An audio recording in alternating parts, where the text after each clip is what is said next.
नागेश करज की orchid school तथा परिवार की तरफ से मैं सुस्लादी आज की इस तासिका में आपका सहर्ष स्वागत करती हूँ। आज की तासिका में हम पाठ क्रमांक 34 जो है युधिष्ठिर की चिंता और कामना, यह पाठ देखेंगे। इस पाठ की ओर आगे बढ़ने से पहले हम यह देखेंगे कि पिछली तासिका में हमने क्या देखा था। थोड़ा सा पुनराध्ययन। पिछली तासिका में हमने दो पाठ देखे थे, पाठ क्रमांक 32वां और पाठ क्रमांक 33 देखा था, 12वां दिन और अभिमन्यु। 12वां दिन जो है इस पाठ में हमने यह देखा था कि 12वें दिन का जो युद्ध है वह कितना भयानक था। इस युद्ध में कौरव सेना ने युधिष्ठिर को पकड़ने की योजना बनाई थी, परंतु वह उस योजना में सफल नहीं हो पाते हैं। वह जो युद्ध है वह अत्यंत भयानक होता है। इस युद्ध में जो शकुनी है उसके दोनों भाई भी मारे जाते हैं अर्जुन के साथ युद्ध करते समय। अतः अर्जुन को इस युद्ध भूमि से दूर ले जाने की योजना बनाई जाती है और यह भी योजना बनाई जाती है कि युधिष्ठिर को अगर कैद कर लिया जाए तो यह युद्ध जीतना संभव हो सकता है। आगे हमने यह देखा कि भाइयों की मृत्यु से शकुनी भी आहत होता है और आहत होकर वह अर्जुन पर हमला कर देता है, परंतु वहां उसकी दाल नहीं गलती है। अर्जुन से युद्ध करते समय शकुनी को भी पुनः वापस लौटना पड़ता है। यह हमने देखा था 12वें दिन का युद्ध जो है उसमें क्या क्या हानि हुई है। यह पाठ क्रमांक 32 में जो 12वां दिन इसमें। आगे हमने देखा था पाठ क्रमांक 33 जो है अभिमन्यु। इस पाठ में हमने यह देखा था कि 13वें दिन का जो युद्ध है वह कितना भयानक था, उस युद्ध में क्या क्या हुआ या उस युद्ध में कितनी गतिविधियां बदल चुकी थी। जब युधिष्ठिर को पकड़ने की योजना कौरव सेना ने बनाई और उसमें वह सफल नहीं होते हैं तो उसके बाद जो द्रोणाचार्य है वह क्या करते हैं, चक्रव्यूह की रचना करते हैं और इस चक्रव्यूह को भेदना यह अर्जुन एवं माफ कीजिए यह युधिष्ठिर एवं कोई भी वीर पुरुष जो है उसे संभव नहीं था। इसी कारण युधिष्ठिर अभिमन्यु से विचार विमर्श करते हैं, क्योंकि अभिमन्यु यह रणनीति में अर्जुन एवं श्री कृष्ण के समान समझा जाता था और युधिष्ठिर भली भांति यह जानते थे कि अगर इस चक्रव्यूह को कोई भेद सकता है तो वो अभिमन्यु भेद सकता है। इसी कारण युधिष्ठिर जो है वह अभिमन्यु से विचार विमर्श करते हैं और उसे यह कहते हैं कि इस चक्रव्यूह को उसे भेदना होगा और उसकी मदद के लिए युधिष्ठिर, भीमसेन तथा अन्य जो पांडव सेना के वीर हैं वह अपनी सेना के साथ अभिमन्यु के पीछे ही रहेंगे। यह सारी बातें सुनकर अभिमन्यु स्पष्ट रूप से युधिष्ठिर से कहते हैं कि उस चक्रव्यूह को भेदकर भीतर प्रवेश करना यह वह जानता है, परंतु उस चक्रव्यूह में अगर किसी और से संकट आया तो बाहर निकलना यह बात अभिमन्यु नहीं जानता है। उस समय युधिष्ठिर उसे उसकी रक्षा करने की बात कहते हैं। योजना के अनुसार अभिमन्यु अपनी सेना के साथ उस चक्रव्यूह को भेदकर भीतर प्रवेश करता है, परंतु उसी वक्त धृतराष्ट्र का जो दामाद होता है सिंध देश का राजा जयद्रथ, वह क्या करता है, उस व्यूह की जो रचना है वह अत्यंत मजबूत कर देता है, जिसके कारण पांडव सेना उस चक्रव्यूह में प्रवेश नहीं कर पाती है। अकेला अभिमन्यु उस चक्रव्यूह में फंस जाता है। आगे ऐसा होता है कि अभिमन्यु जो है वह भयंकर युद्ध करता है उस चक्रव्यूह में, अनेक कौरव सैनिकों के जो वीर है उन्हें धराशायी करता है, और इसी युद्ध में दुर्योधन का पुत्र जो है लक्ष्मण वह अभिमन्यु के हाथों मारा जाता है। पश्चात दुर्योधन जो है वह यह आदेश देता है कि जो अभिमन्यु है उसको मार दिया जाए या उसका वध कर दिया जाए। दुर्योधन अत्यंत क्रोधित था, इसीलिए दुर्योधन की सलाह से अभिमन्यु पर आक्रमण होता है, और जो दुशासन का पुत्र है उसकी जो गदा है वह अभिमन्यु के सिर पर लगने के कारण अभिमन्यु की युद्ध क्षेत्र में मृत्यु हो जाती है। त्रिगर्तों का संहार करते समय त्रिगर्तों का संहार करके श्री कृष्ण जब अर्जुन के समय वेद अपने शिविर में लौट आते हैं तो अर्जुन श्री कृष्ण से यह कहता है कि उसका मन आज संदेह है, आशंका से भरा हुआ है। वह कहते हैं कि आज मेरे सारे भाई जीवित तो होंगे, कुशल तो होंगे। आगे चलकर जब वह शिविर में पहुंचते हैं तो अर्जुन श्री कृष्ण से यह बात कहते हैं कि हर रोज की तरह अभिमन्यु अपने भाइयों के साथ हंसता हुआ मेरा स्वागत करने नहीं आया। तत्पश्चात अर्जुन को अभिमन्यु के मृत्यु का समाचार प्राप्त होता है, और उसकी मृत्यु किस प्रकार से हो जाती है इसका वृत्तांत भी उसे मिल जाता है। तत्पश्चात जो अर्जुन है वह यह प्रतिज्ञा कर लेते हैं कि जिसके कारण उनके पुत्र की मृत्यु हुई है उस व्यक्ति को अर्थात जयद्रथ को वह कल यानी कि अगले दिन का सूर्यास्त होने से प्रथम मृत्यु के घाट उतार देंगे या उसका वध करेंगे। इसी अनुसार अगले दिन का जो युद्ध है भयानक वह युद्ध शुरू हो जाता है। अर्जुन के पहले भोजों की सेना पर अर्जुन ने क्या किया, आक्रमण कर दिया। उसे परास्त करने के लिए कृपाचार्य, कृतवर्मा, सुदर्शन, श्रुतायुषु पर आक्रमण कर दिया। श्रुतायुध अपनी गदा के कारण मारा गया। काम्बोज राज जो है वह अर्जुन के हाथों मारे गए। कौरव सेना को मारता हुआ अर्जुन जो है वह जयद्रथ के निकट जा पहुंचता है, और जयद्रथ की रक्षा में जो भी 8 महारथी कौरव सेना के लगे हुए थे उन्हें भी अर्जुन उनसे भयंकर युद्ध करता है, और इस युद्ध में वह कड़ा मुकाबला उन सैनिकों से करने लगता है। यह हमने देखा था पिछली तासिका में। आज हम देखेंगे पाठ 34वां जिसका नाम है युधिष्ठिर की चिंता और कामना।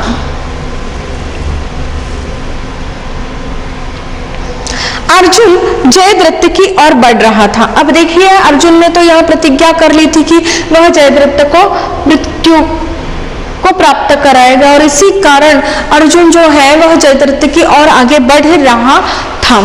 दुर्योधन अर्जुन को रोकने के लिए उसका पीछा कर रहा था। अब देखिए दुर्योधन जो है वह अर्जुन का पीछा करने लगता है उसे रोकने के लिए, क्योंकि दुर्योधन भी यह चाहता है कि जयद्रथ की इसमें मृत्यु ना हो या अर्जुन जयद्रथ को कोई नुकसान पहुंचाए। इसीलिए जब अर्जुन जयद्रथ की ओर बढ़ रहा था तो दुर्योधन अर्जुन को रोकने के लिए उसका पीछा कर रहा था। पांडव सेना ने शत्रुओं पर जोरदार हमला किया। यह जो पांडव सेना है काफी जोश में थी आज के दिन के युद्ध में, तो उन्होंने जो कौरव सेना उनके समक्ष थी उस कौरव सेना पर बड़ी जोर से हमला कर दिया। द्रोण को रोकने के लिए धृष्टद्युम्न ने आचार्य पर लगातार वार किए। पांडव सेना 3 भागों में बंटने से कमजोर पड़ गई। अब देखिए यह जो पांडव सेना है वह भी जी तोड़ मेहनत कर रही थी इस युद्ध को जीतने के लिए, और इसी कारण पांडव सेना ने क्या किया, शत्रुओं पर अर्थात कौरव सेना पर जोरदार हमला किया। इस हमले में जो द्रोणाचार्य है उनको रोकने के लिए अर्थात द्रोणाचार्य भी इस यहाँ युद्ध में सम्मिलित थे, वह भी आक्रमण कर रहे थे। तो द्रोणाचार्य को रोकने के लिए जो धृष्टद्युम्न है कौन है बच्चों? जो दृष्टद्युम्न है उसने क्या किया?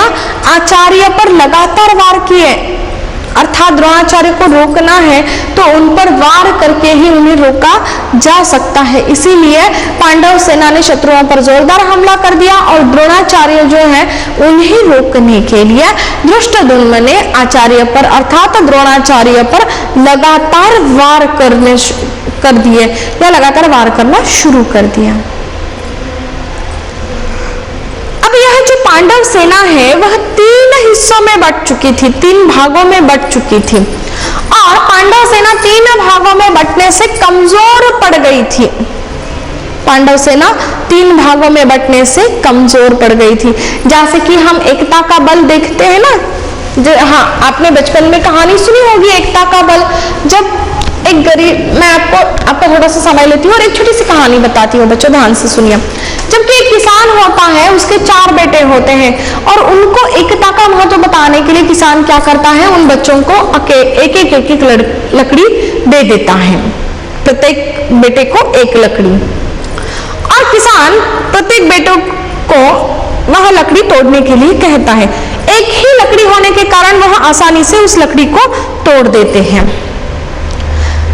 तत्पश्चात किसान क्या करता है, अपने 4 पुत्रों को पुनः वापस लकड़ी देता है, परंतु इस बार केवल 1 लकड़ी नहीं देता है, 4 लकड़ियों का झुंड देता है। और जब 4 लकड़ियां एक साथ बांधकर किसान अपने पुत्रों को देता है और कहता है कि अब प्रत्येक व्यक्ति को यह 4 लकड़ियां एक साथ तोड़नी है, तो किसान का कोई भी बेटा उस एक लकड़ी को जिस प्रकार से तोड़ पाया उसी प्रकार उन सारी लकड़ियों को नहीं तोड़ पाता है। तभी किसान अपने बच्चों को यह समझाता है कि अगर आप चारों बच्चे एकत्रित रहते हो तो आपको कोई नुकसान पहुंचाने के बारे में सोच भी नहीं सकता है, परंतु अगर आप अलग अलग रहोगे, अलग अलग बात करोगे, झगड़ा करोगे तो कोई भी व्यक्ति आपका फायदा उठा सकता है और आपको नुकसान पहुंचा सकता है। अतः किसान अपने बच्चों को क्या समझाता है कि अगर आप एकता के साथ रहोगे तो आप हमेशा खुश रहोगे और आपको कोई नुकसान पहुंचाने के बारे में सोच भी नहीं सकता। ठीक वही बात यहाँ है कि जब पांडव सेना एकत्रित थी तो कौरव सेना पर वह भारी पड़ चुकी थी, परंतु अब जब पांडव सेना 3 हिस्सों में बट चुकी थी, इसी कारण अब वह क्या हो चुकी थी, कमजोर पड़ गई थी। दृष्टद्युम्न आचार्य के रथ पर चढ़कर वार करने लगा। अब द्रोणाचार्य के जो वार हो रहे थे या उनका जो आक्रमण हो रहा था उसे रोकना आवश्यक था और इसीलिए यह जो दृष्टद्युम्न है वह क्या करता है, आचार्य के रथ पर चढ़ जाता है। द्रोणाचार्य का जो रथ है उस रथ पर यह दृष्टद्युम्न चढ़ जाता है और उस रथ पर चढ़कर यह वार करने लगता है द्रोणाचार्य पर। द्रोणाचार्य ने पांचाल कुमार पर एक बहुत पैना बाण चलाया। उस बाण को सात्यकी ने काट दिया। अब देखिए द्रोणाचार्य भी पांडवों की सेना जो थी उसके विरोध पक्ष से वह युद्ध कर रहे थे। इसीलिए द्रोणाचार्य ने क्या किया, जो पांचाल कुमार था अर्थात पांचाल नरेश जो द्रुपद थे उनका जो पुत्र था दृष्टद्युम्न, उस पर एक बहुत पैना बाण चलाया और उस बाण को क्या किया, जो सात्यकी था उसने काट दिया, अर्थात उस बाण के प्रहार से दृष्टद्युम्न घायल ना हो जाए, उसे कोई नुकसान ना पहुंच जाए। इसी कारण क्या किया गया, द्रोणाचार्य ने पांचाल कुमार पर एक बहुत पैना बाण चलाया था तो उस बाण को किसने काट डाला, उस बाण को सात्यकी ने काट दिया। इस प्रकार दृष्टद्युम्न के प्राण बच सके। इस प्रकार क्या हो गया, दृष्टद्युम्न के प्राण बच सके, वरना क्या हो जाता था, जो बाण द्रोणाचार्य ने चलाया था उससे आहत होकर दृष्टद्युम्न अपने प्राणों को गवा बैठता। तो उस बाण को सात्यकी ने क्या कर दिया, काट दिया। इसी प्रकार जो दृष्टद्युम्न है उसके प्राण बच सके, इसी कारण क्या हो गया, जो दृष्टद्युम्न है उसके प्राण बच सके। दृष्टद्युम्न को उसका सारथी द्रोण से दूर ले गया। अब द्रोणाचार्य धृष्टद्युम्न पर हमला कर रहे हैं, आक्रमण कर रहे हैं। इसी कारण जो धृष्टद्युम्न का सारथी था वह क्या करता है, द्रोणाचार्य से धृष्टद्युम्न को दूर लेकर जाता है।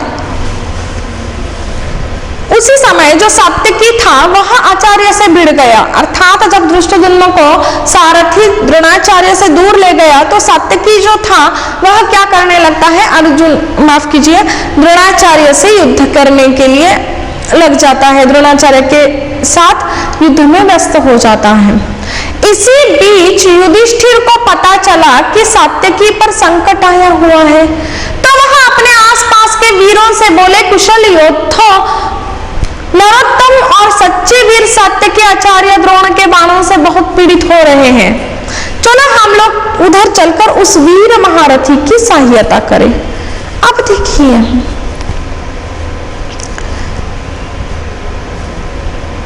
यहां पर जो धृष्टद्युम्न है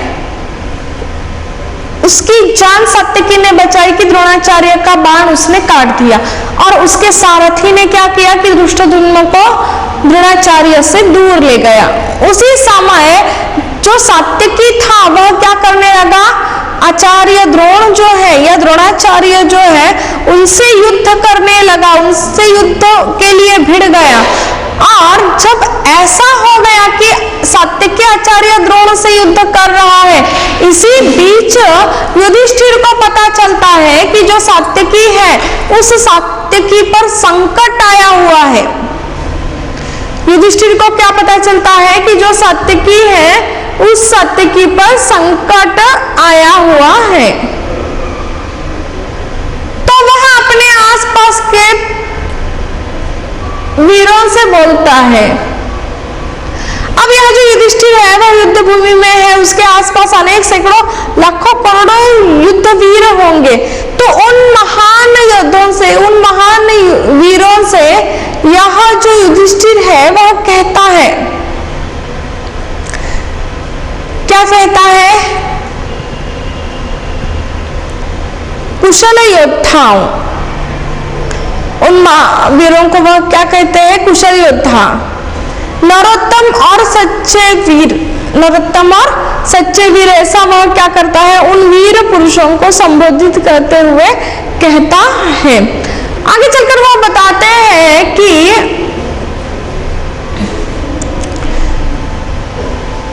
कुशल योद्धा, नरोत्तम और जो सच्चे वीर थे, कौन था सच्चा वीर, सात्यकी और आचार्य। तो सात्यकी और आचार्य द्रोण के बाणों से बहुत ही पीड़ित हुए हैं। वह क्या बताते हैं कि जो सात्यकी है वह क्या हो चुका है, अत्यंत पीड़ित हो चुका है। क्यों अत्यंत पीड़ित हो चुका है, क्योंकि जो आचार्य द्रोण जो है उन्होंने जो बाण चलाए हैं, उन्होंने जो बाणों की वर्षा की है, उस बाणों की वर्षा के कारण यह जो सात्यकी है वह पीड़ित हो चुका है, अत्यंत दुखी कष्टी हो चुका है। तो इसी कारण चलो हम लोग उधर चलकर ही पीड़ित जो है उसकी मदद करेंगे या उस वीर की सहायता करेंगे। अब देखिए यहाँ कहा गया है कि आचार्य द्रोण के बाणों से बहुत ही पीड़ित हो रहा है। कौन पीड़ित हो रहा है, सात्यकी। तो कहा जाता है कि चलो हम लोग उधर चल के उस वीर महारथी की सहायता करेंगे, उस वीर महारथी की क्या करेंगे, सहायता करेंगे। क्यों, क्योंकि जो सात्यकी है वह क्या हो रहा है, आचार्य द्रोण के बाणों से घायल हो रहा है। इसी कारण क्या करेंगे, हम लोग उधर चलेंगे, उधर अर्थात जहां पर सात्यकी है वहां चलेंगे और उस वीर महारथी की क्या करेंगे, सहायता करेंगे।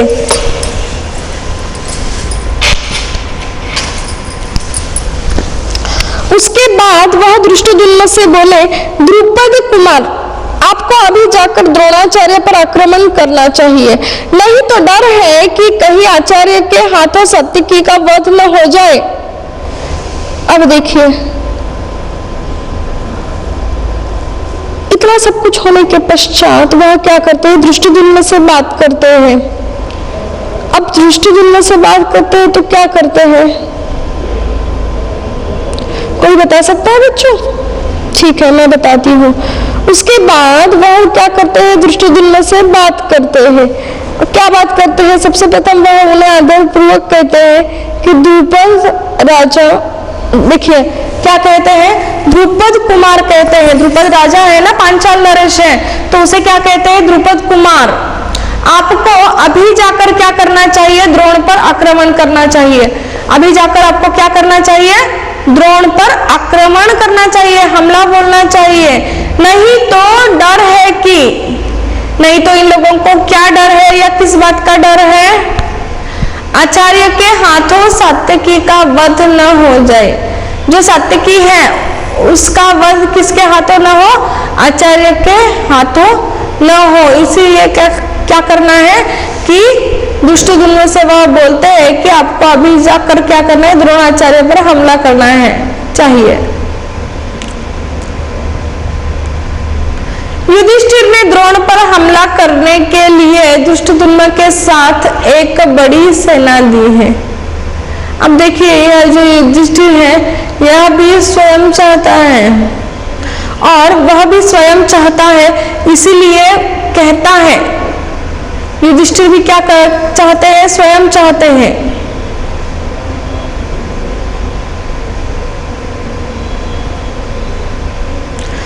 अब देखिए यहाँ पर युधिष्ठिर ने द्रोण पर हमला करने के लिए धृष्टद्युम्न से कहा और साथ ही साथ एक बड़ी सेना भी दे दी।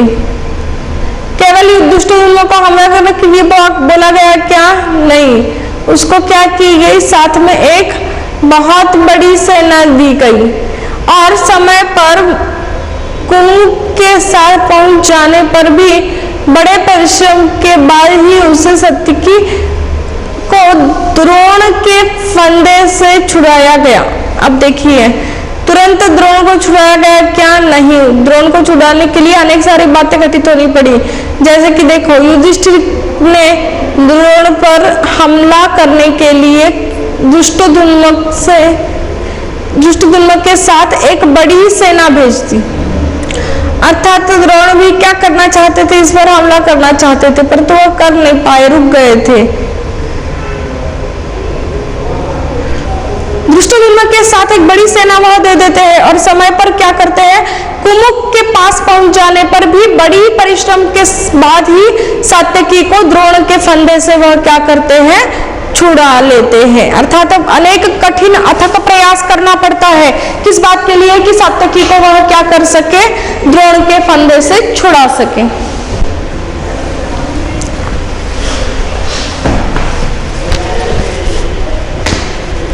दूसरी ओर श्री कृष्ण के पांचजन्य भी थे। अब देखिए दूसरी ओर क्या था, श्री कृष्ण के पांचजन्य थी। ध्वनि सुनकर चिंतित युधिष्ठिर ने सात्यकी व भीम को अर्जुन की सहायता के लिए भेजा। अब देखिए जब श्री कृष्ण की पांचजन्य की जो ध्वनि है वह ध्वनि सुनाई देती है, तो युधिष्ठिर ने क्या किया, सात्यकी, भीम और अर्जुन की सहायता के लिए भेज दिया। किन किन को भेजा, सात्यकी व भीम को भेजा। किसकी सहायता के लिए भेजा, अर्जुन की सहायता के लिए भेजा। कब भेजा बच्चों, जब दूसरी ओर श्री कृष्ण के पांचजन्य की ध्वनि उसने सुनी, उसने अर्थात युधिष्ठिर ने सुनी, तभी उन्होंने क्या किया, सात्यकी व भीम इन दोनों को अर्जुन की सहायता के लिए भेज दिया। अब युधिष्ठिर ने भीम से कहा, अब युधिष्ठिर ने क्या किया, भीम से कहा, क्या कहा बच्चों, तो देखिए युधिष्ठिर ने भीम से कहा, मेरा कहना मानकर ही सात्यकी अर्जुन की सहायता को कौरव सेना से युद्ध करता हुआ गया है। यदि तुम उनको कुशल पूर्वक पाओ तो सिंहनाद करना, मैं समझ लूंगा कि सब कुशल है। देखिए यहाँ युद्ध में सबको चिंता हो रही है कि कौन जीवित बचेगा और कौन नहीं बचेगा। सभी और चिंता का वातावरण था, सभी चिंतित थे। इसीलिए युधिष्ठिर ने भीम से कहा, युधिष्ठिर ने क्या किया, भीम से कहा, क्या कहा कि मेरा कहना मानकर ही सात्यकी अर्जुन की सहायता को कौरव सेना से युद्ध करता हुआ गया है। उन्होंने क्या कहा कि युधिष्ठिर का कहना मानकर ही यह जो सात्यकी है वह क्या कर चुका है, अर्जुन की सहायता को अर्थात अर्जुन की मदद करने के लिए कौरव सेना से युद्ध करता हुआ गया है। यदि तुम उसको कुशलता पूर्वक पाओगे तो सिंहनाद करना, अर्थात युधिष्ठिर भीम को क्या कर रहे हैं, सात्यकी की मदद के लिए भेज रहे हैं। और उसी समय वह क्या कहते हैं कि युद्ध से सेना से युद्ध करता हुआ अगर यह आ जाता है, यदि तुम उनको कुशल पूर्वक पाओगे अर्थात सभी सही है, ऐसा जब तुम्हें लगेगा तभी तुम क्या करना, सिंहनाद करना। और जब सिंहनाद होगा तो मैं इस बात से समझ लूंगा कि सब कुशल है, किसी को कोई नुकसान या क्षति नहीं पहुंच चुकी है, सभी सकुशल है, ऐसा मैं समझ लूंगा, ऐसा युधिष्ठिर कहते हैं।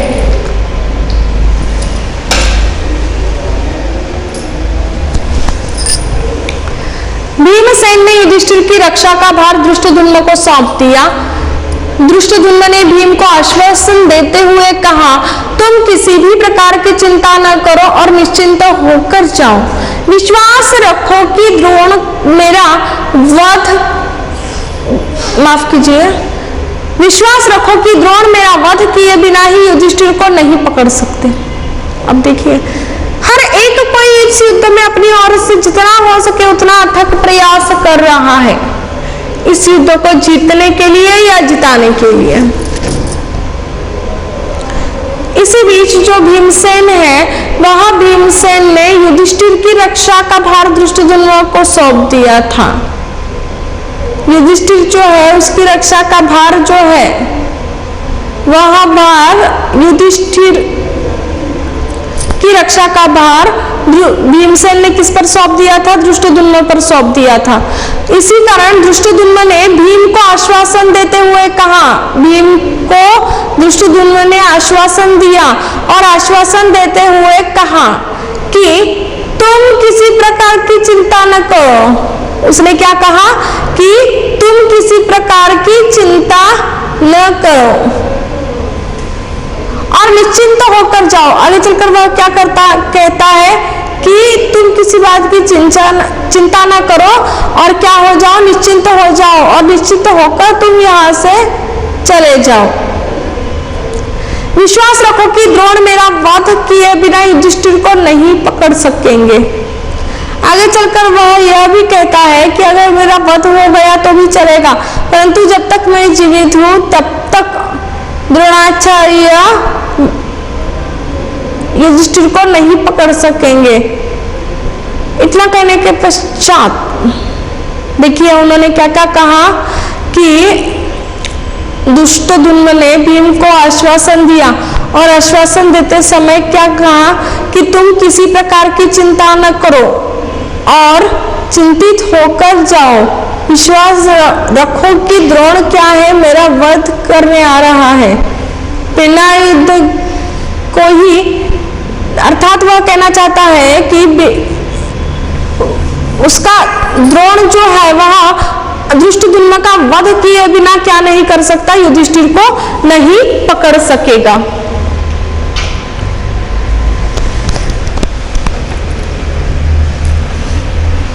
भीमसेन अर्जुन के पास पहुंच गया। अर्जुन को सुरक्षित देखकर भीम ने और भीम को आया देख श्री कृष्ण और अर्जुन ने ऐसा सिंहनाद किया कि युधिष्ठिर के मन से शोक के बादल जो थे वह पूर्णतः से हट गए। युधिष्ठिर कामना कर रहे थे कि अर्जुन जयद्रथ का वध कर देगा। यह भी संभव है कि जयद्रथ वध के बाद दुर्योधन संधि कर ले।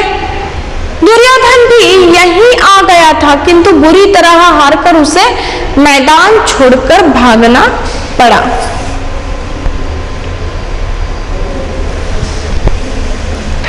दूसरी ओर दुर्योधन ने द्रोण से कहा, देखिए दूसरी ओर दुर्योधन जो है वह आचार्य द्रोणाचार्य जो है उनसे कहता है कि बेटा दुर्योधन तुम्हें हिम्मत नहीं हारनी चाहिए। आगे चलकर वह क्या कहता है कि बेटा दुर्योधन, तुम्हें क्या नहीं करनी चाहिए, हिम्मत नहीं हारनी चाहिए। तुम जयद्रथ की सहायता के लिए जाओ और वहां जो कुछ करना आवश्यक हो वह तुम करो। आचार्य के कहने पर दुर्योधन कुछ सेना लेकर वापस आया। यहाँ भीम और कर्ण में भयंकर युद्ध हो रहा था। भीमसेन पूरी बातें याद करके आज धधकती आग जैसा तप रहा था। भीमसेन धधकती आग की तरह तप रहा था। इस युद्ध में भीम के घोड़े एवं सारथी दोनों भी मारे गए। रथ टूट गया, धनुष कट गया। भीम की ढाल के भी कर्ण ने टुकड़े टुकड़े कर दिए थे। भीम कर्ण के रथ पर चढ़ गया। कर्ण ने अपनों को बचा लिया। भीम मैदान में पड़े हुए रथ, हाथी, घोड़ों को उठाकर कर्ण पर फेंकने लगा। कर्ण बचाव का युद्ध लड़ रहा था। वह चाहता तो भीम को मार देता, किंतु वह प्रतिज्ञाबद्ध था। देखिए, यह जो युद्ध है वह भीम और कर्ण में चल रहा था। दोनों भी भयानक युद्ध कर रहे थे। भीम युद्ध भूमि में पड़े हुए जो व्यक्तियों के शव है, घोड़े हैं, रथ है, इन सभी को उठाकर वह कर्ण की ओर फेंक रहा था। और कर्ण इस युद्ध में भीम का कोई प्रत्युत्तर नहीं दे रहा था या वह उस पर हमला नहीं कर रहा था, क्योंकि कुंती को दिए गए वचन के अनुसार वह प्रतिज्ञाबद्ध थे। तो आज की तासिका में बस इतना ही। यह पाठ यही समाप्त हुआ। अगली तासिका में अगली पाठ के साथ पुनः मैं प्रस्तुत होंगी। धन्यवाद एवं शुभ दिन।